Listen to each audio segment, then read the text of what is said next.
Welcome to the Ascend Growth AI podcast, where we mix smart growth moves with a little AI magic. I'm Teresa. Let's dive in. Today's guest is Thomas DeSouza, Senior Vice President of Business Development at AAHOA, the Asian American Hotel Owners Association. He's deeply connected to the hotel and franchise industries and brings a front row perspective on how leaders are navigating the rise of AI. So, Thomas, thank you so much for being here today. Thank you for having me. I'm excited to start. So am I. Can you share a little bit about AAHOA in the hospitality industry and your focus on business development? AAHOA is the true meaning of the American dream. The Indian Americans that came to U.S. in 1979 band together to work hard, to have ownership, to develop companies, and now the third generation are some of the largest developers and owners of multi-use properties and real estate. Wow, that's amazing. Actually, can you also share about your journey? What's your background? I've been in the hospitality business for 38 years. I started off very young in my career and worked my way up. I've worked for 3 of the major brands, Hilton, IHG, and Marriott. I've also been in asset management with one of the world's famous architects, John Portman, and managed his assets in the Americas. It's been a great career. The hospitality business is a people business, and I love people. That's a very important thing. It sure is. And then what does AAHOA do? We advocate in every state. We also work to create great opportunities for our ownership group. It's a very powerful group of some of the nicest, endearing people you'll ever work with. And what types of things do you advocate for? So we advocate for our owners' rights. If there's a bill that's being passed, or there's legislation that's being passed and our group does not believe in it, we'll lobby towards that. We'll work for the resolutions with our partners on Capitol Hill and try to get the best resolution for both ends. Just recently, our chairman, KP Patel, was invited to the White House, and so it was just a big, big day for AAHOA to have him in the White House and part of an audience of the president. Wow, that's amazing. How did the meeting go? It went really well. The legislation that we were working on was passed, and it's been a great milestone for AAHOA. That's fantastic. Do your members have to be Asian American? No, they don't. Originally, it started off that way. And so now, if you're a hotel owner, is one of the requirements to be on the member side. But we also have industry partners that are members of a different side, those that help facilitate services towards our membership. Are there any misconceptions that people have about AAHOA or the hotel owners you represent? I think people have a misconception about our ownership group, and that's why they band together back in the late 70s, early 80s. And so they weren't really being treated well, and they're being discriminated against. They couldn't get loans, etc. They even at one time had to put signs on their businesses that said American owned, because back then, people weren't as globally knowledgeable as we are today. And so they just really didn't understand where they were from. But today, one of the things that is something that I like to share is when you are working with this group and you offer some great services, the word of mouth amongst this community is the strongest. Not only did you gain a friend for life, but then you gained all those friends. And so it's really one of the most amazing parts about AAHOA. When doing business with one, you'll end up doing business with 1,000. That's amazing. It is. So it sounds like it's a group you want to get to know. Yes. Where does AAHOA fit into franchising? So AAHOA is made up of big community firms, as well as independent hotels that they have. And they have other asset mix as well. They're very powerful in the retirement community, student housing, apartments, C-stores. So it's really unlimited to what their ownership is. And a lot of our members are also own their own construction companies. So you soup the nuts, development, construction, ownership, management. Got it. Who are your AAHOA's customers? Customers? Well, with 60% of the market, and out of our market, 70% is in the mid-scale region. Those are our major customers. A lot is heavily the drive-up market, which is very important. For the most part, our customers are people that want a nice, clean room, nice, clean bed for a reasonable price, and that's who we represent.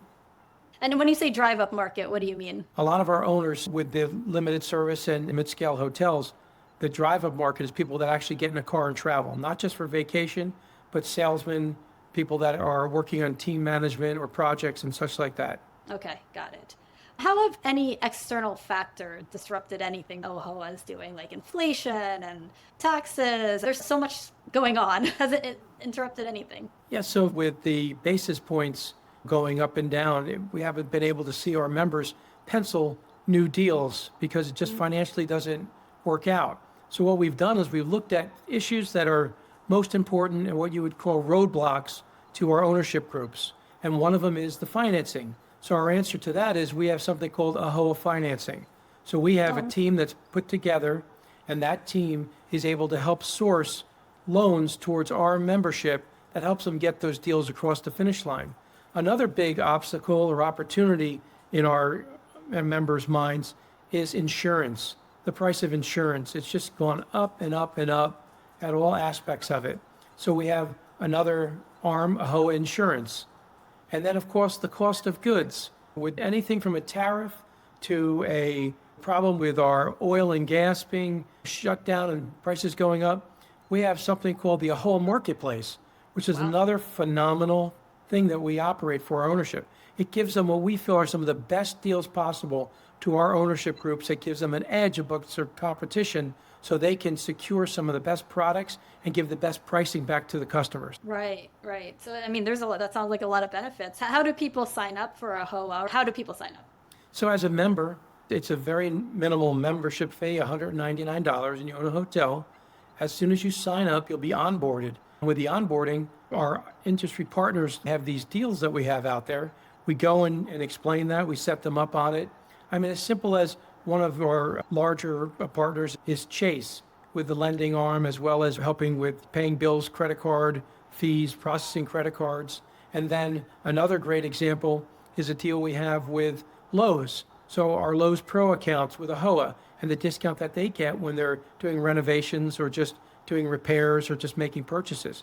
And then it goes down to our friends at Dish Network, and I could go on of all these partnerships that are good friends to the AAHOA community. Yeah, I mean, that sounds like a deal. Why would someone not want to join, right? I don't know why. Do you think that would be more awareness, if anything? I think when you look at a market, one of the questions you asked is, do you have to be Asian? There might be a roadblock with thinking of that. Of course, that's not the case. That's how it was originally founded. But at the end of the day, it's really being in the know and doing your research. Who's going to advocate for you? Who's going to help you when it comes to working with the brands? Who's going to turn around and try to help make the bottom line? And then who's going to have other services that are just going to be there for you to have training for your staff, as well as in the purchasing arm, as I mentioned before.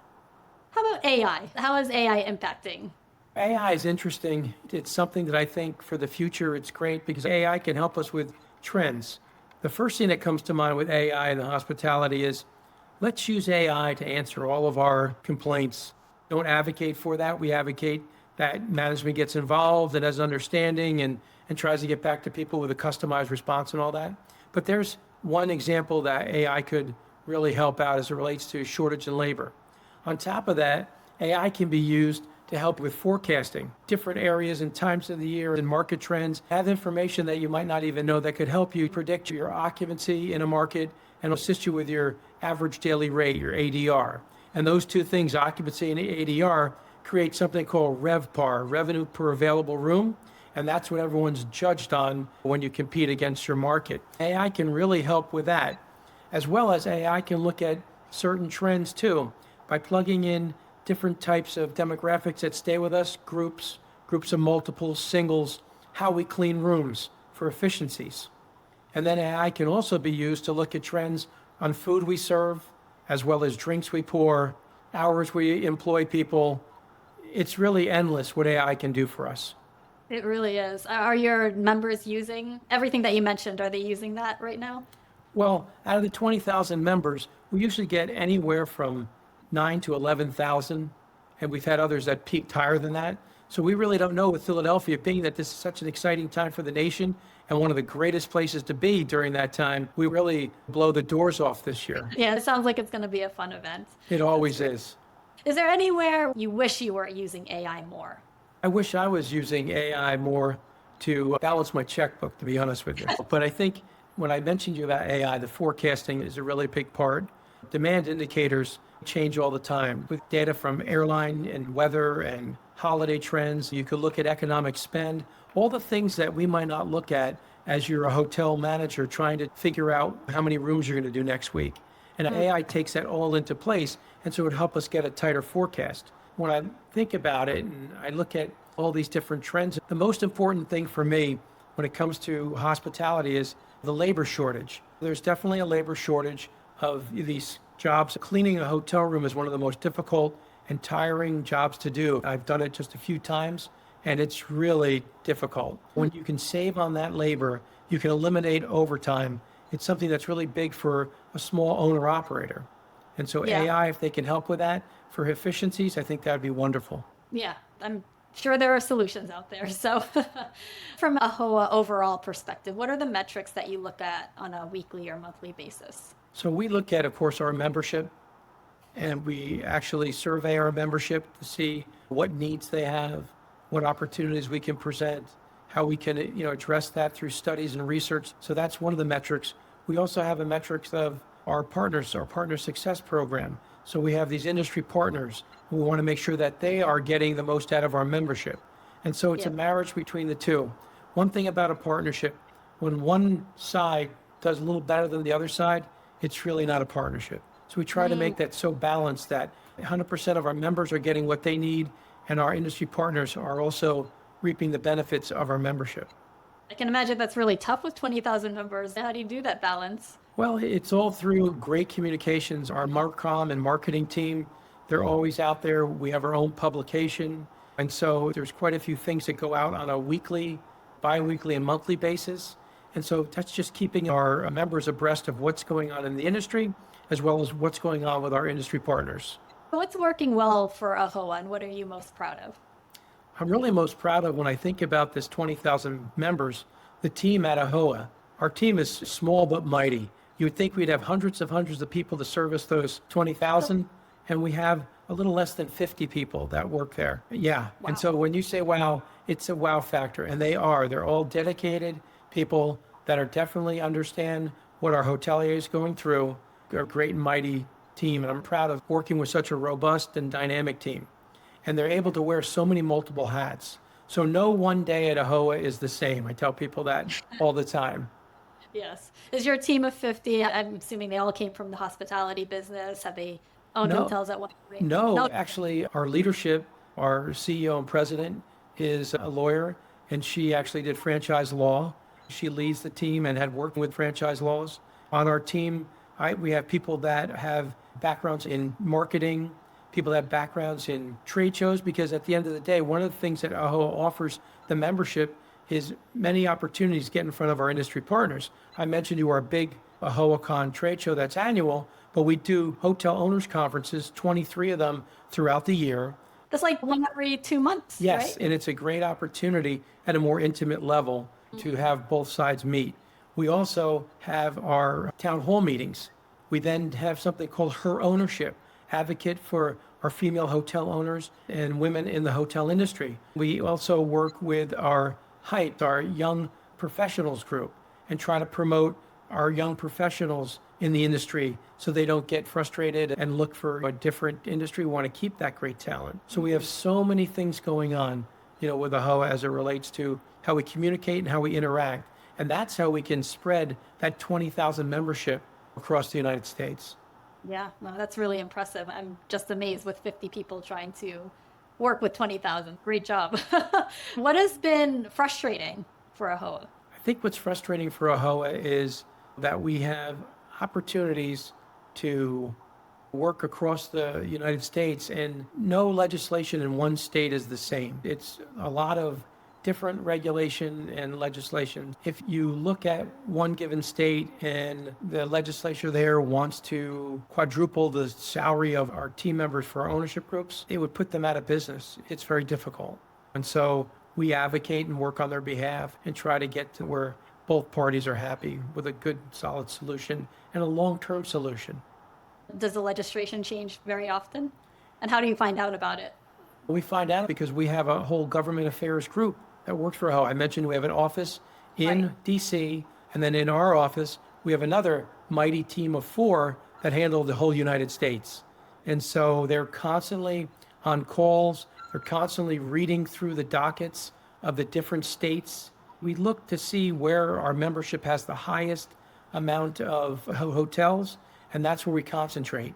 So not to pick on Paducah, Kansas, but maybe in Paducah, Kansas, we have 1 hotel, but in Dallas, Fort Worth, we represent 90% of the market. So they'll target the legislature in those markets. How do hotel owners currently get new business now? So a lot of new business that comes in now has to do with certain types of demographics. And so when you're looking at your Gen Zs and you're looking at even children's of Gen X, it's very important to understand that dynamic, because a lot of these children will dictate to their parents where they're going to stay. That's a totally different dynamic. And I'll tell you why. When the parents are traveling, that demographic travels with their children. So that's something you need to adjust to. You need to make sure that you have things that meet the interest there. I'm not sure if it's going to be an Xbox or a Nintendo Switch or whatever, but those are things you have to think about. And then meal options, and also how the rooms are configured. So you have to really look at your target market and try to understand that, and then reach out and then go after that. And there's all different types of segments. Do you want to be a part of that big room block? Do you not want to be a part of that big room block? Do you have a brand that you work for and they give you a certain amount of overnight stays through their reservation system?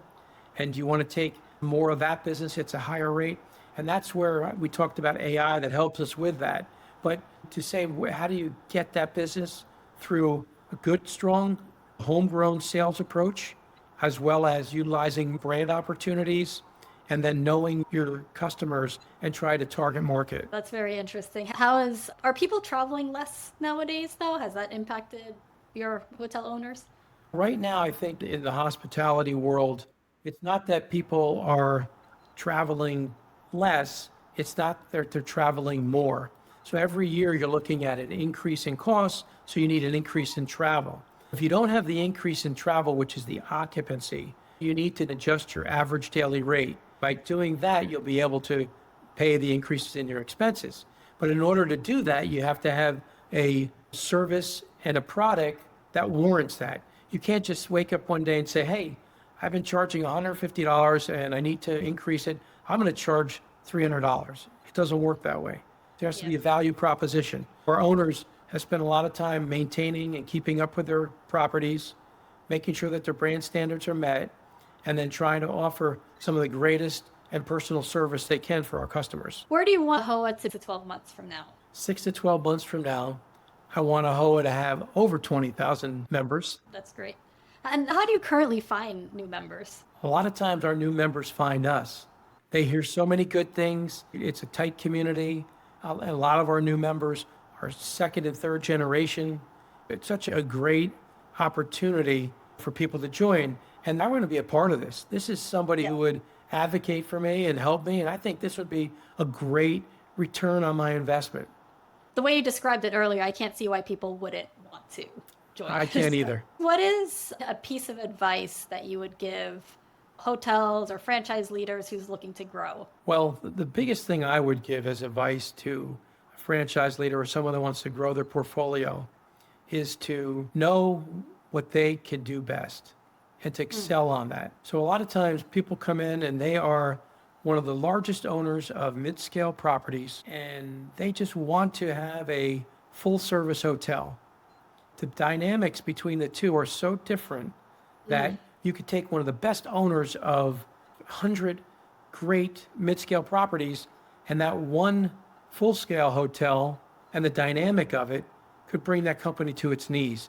So stay with what you know best, do your research, make sure the markets are strong that you want to be in, and then also remember the dynamics of service. Having a good location, a good product with incredible service overrides the good and makes everything great. Yeah. But when you have a great hotel with great service in a great location, that's when you have great financial success. And I guess what classifies as what would to join your group? I mean, there, in hospitality, there's a lot of Airbnb owners, for example. I'm assuming they wouldn't be qualified, or like, how would that work? Well, the biggest thing is you need to own a hotel. If an So that's- Airbnb owner has one hotel property, they could join and they could utilize information they get from a hotel to help out those Airbnbs. But the biggest criteria is to be a hotel owner. What would you tell your younger self, or what would you do differently if you were to start over again? If I were to start over again, I was told early on in my career that I should have gotten my CPA and I should have been a public accountant because I could then run any business. And so in turn, what I've done in 38 years, I learned the hard way how to be a Right. non-registered CPA. I wish I had listened to this gentleman, had done that early on in my career. And I would tell myself is that looking back, my family and my children are my greatest accomplishments. Sometimes when I was so career oriented and loyal to the brand, I really wish that I had taken a deep breath and thought of my family first in making those decisions. Yeah, I can resonate with that. I really like the advice on the CPA because knowing your financials is important no matter what business you're in, right? It is. What tips would you give to those who want to aspire to be a leader in a business one day? I think, what makes great leaders are the people that work underneath them, and not to be nervous or feel timid about hiring people that are smarter than you are. There comes a time when I look at all the people that I've promoted throughout my career to positions higher and greater than mine, and I've gotten a lot of joy from that. But I remember back in the situations that I were in, because of their such dynamics, we really had an incredible product and service that we offered. So having that team is really what's important. Yeah, usually when I hire someone, I think, would I want to work for this person? Correct. And if people want to get in touch with you or learn more about AAHOA, where can they find you? They can go to AAHOA.com or thomas@AAHOA.com. That's a very straightforward email. It sure is. Well, thank you, Thomas. I really appreciated your time on being here today. Thank you. Thank you, Teresa. I enjoyed myself, and I wish you all the best. Thank you. And that's a wrap for today's episode. Thanks for hanging out with us. If you got value, share it, tag us, and don't forget to hit subscribe. Catch you next time on the Ascend Growth AI podcast.